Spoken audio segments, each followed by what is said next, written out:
Nang panahong iyon, si Juan Bautista'y dumating sa ilang ng Hudiya at nagsimulang mangaral. Sinabi niya, "Pagsisihan ninyo talikdan ang inyong mga kasalanan, sapagkat malapit ng maghari ang Diyos." Si Juan ang tinutukoy ni Propeta Isayas nang sabihin nito, "Ito ang sabi ng isang sumisigaw sa ilang, ihanda ninyo ang daraanan ng Panginoon, tuwirin ninyo ang kanyang mga landas." Hinabing balahibo ng kamelyo ang damit ni Juan at balat ang kanyang pamigkis.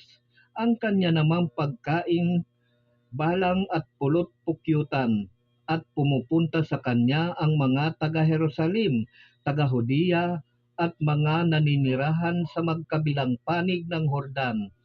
Ipinahayag nila ang kanilang mga kasalanan at sila'y binautismuhan ni Juan sa ilog Jordan.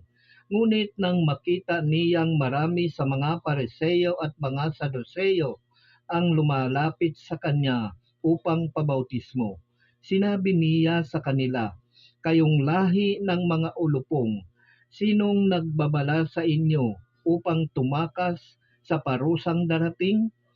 Ipakilala ninyo sa pamagitan ng inyong pamumuhay na kayo'y nagsisisi, at huwag ninyong ipangahas na kayo'y anak ni Abraham.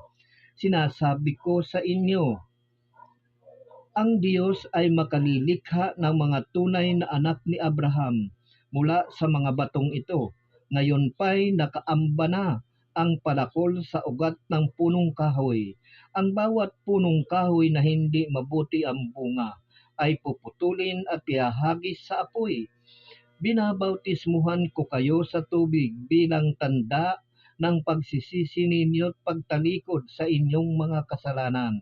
Ngunit ang dumarating na kasunod ko ang magbabautismo sa inyo sa Espiritu Santo at sa apoy.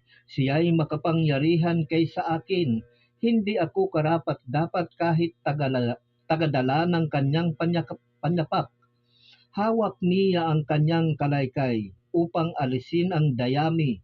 Titipunin niya sa kanyang kamalig ang trigo, ngunit ang ipay susunugin sa apoy na di mamamatay kailanman.